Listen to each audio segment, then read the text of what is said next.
Practice has been going, so far this year has been going well. I mean, obviously we had a young team last year, and we're trying to develop some better mentality as far as our approach to the game.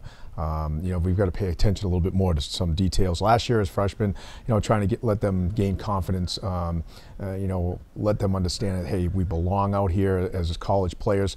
This year we're really trying to force them to think a little bit more from a standpoint of their responsibilities, both offensively and defensively, and just trying to develop that attitude with the team. And also, we've got some really good team speed, and we're just doing a lot in practice right now to try to develop that transition speed.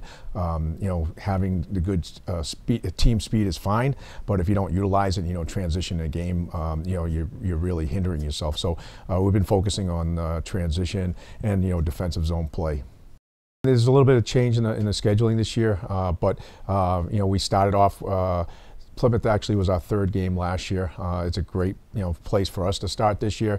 A really good team. They beat Endicott this week, and it's going to be a tough challenge. They fill that place, when they have games. It's a tough place to play in. The crowd gets behind them, and we've just got to stay focused. 2 years ago we went up there, we got the job done and beat them, and last year they kind of took it to us. So I think the experience from having that 1 year up there will go a long ways to helping our guys, just feel a little more comfortable up there. And again, we've got to come out and compete, because they are definitely a team that, if you don't go out there and compete and skate with them, they can really take it to you. Yeah, Connor Tedesco obviously was our captain last year, and he is, by far the leader on this team. The guys look up to him.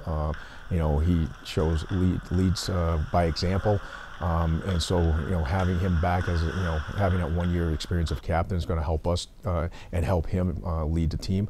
But then we also have Chris Page, who is a junior at this point. But, Chris is an extremely hard-working kid. Tries to always do things the right way, and that's where we talk about trying to do things the right way, and he fits right into that philosophy. And then Billy Palmer. I mean, Billy's been a strong contributor to our team since freshman year, and really has the backing of all the players, and they know when he's in net, that they've got a good opportunity to win the game. So again, another kid who's a strong character kid, and all three of them, great kids, strong character, and that, as a coach, that's what we're looking for in leaders. So we open up at Plymouth State. They're an older team. Obviously, we're a younger team. They beat us last year, but I think we're definitely a more diverse group this year. As I said previously, we're one now. I feel like as last year we were kind of all over the map, like freshmen, just coming in, new guys, new faces. But I think we're going to be very competitive, especially the first game, and I think we're going to surprise ourselves and a lot of other people as well. I think the past couple of weeks we've clicked as a team, obviously a lot faster than last year. We had 15, 16 freshmen come in, so we're definitely a closer group this year as opposed to last year. Brought on Tyler Holsky, who I've known Tyler for several years. He's works with the South Shore Kings organization with their goaltenders. Works with Milton Academy in the past also. So he's got a good basis as far as understanding what we need to do. He played at Southern New Hampshire. From that perspective, I think he's and he works also with the same organization that Mark did, which was Stop It Goaltending. So the philosophies are all the same as far as what he's trying to have our goalies do out in the ice, and the approach they're trying to take. And he's going to be a strong contributor to our coaching staff. And then Andrew Miller we brought on. Andrew was captain my first year here, and he's coming here. Hasn't really coached before. He's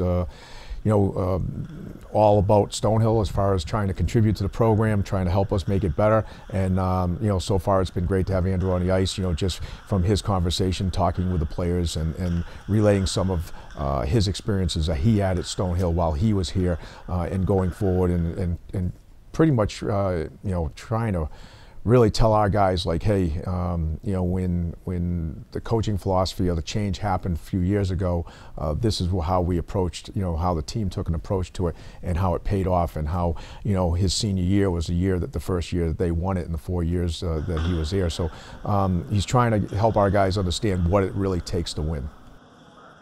this year. We're still returning a pretty young team, but what's unique about our team is even though we have a huge sophomore class and now a bunch of some new freshmen, all of the sophomores last year got so much playing time as freshmen, which is really unique for a lot of teams. Like, you don't see, most of the time you have freshmen sitting in the stands. We got a lot of freshmen that got to play like 20 plus games last year. The coach has definitely been reiterating our team speed. Like, every day he says, like, we have a really good skating team, so we need to definitely utilize that.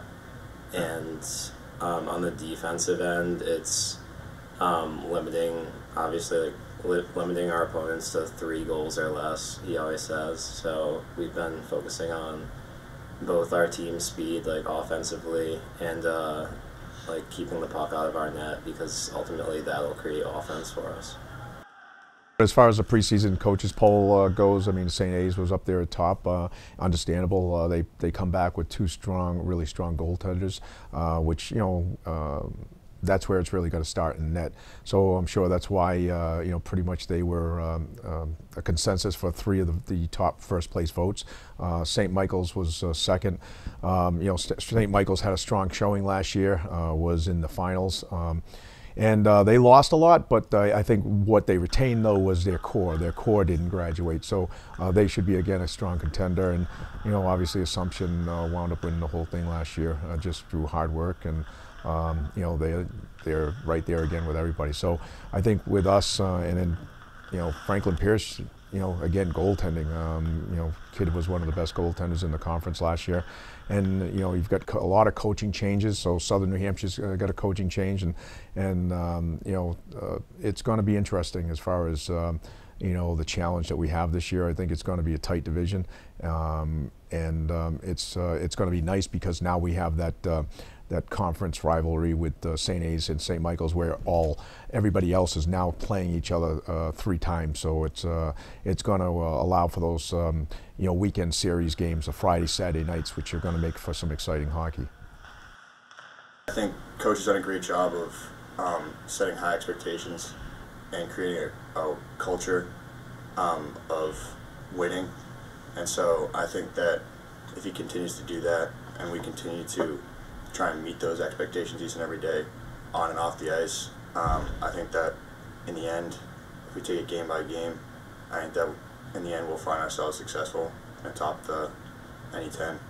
So I think that's our goal each and every year that he sets out for our team to meet, and I think that's what we try and do each morning, every day at practice. So in terms of having a more mature group, everyone got that year of experience under their belts, and you know, we're really going to miss the players that we lost from last year, but I think the players that came in, the new kids, I think are a really great group, and they really get the culture and the system and what Coach is trying to get them to do. So on and off the ice, it's a really great group, and I look forward to having a successful year with them.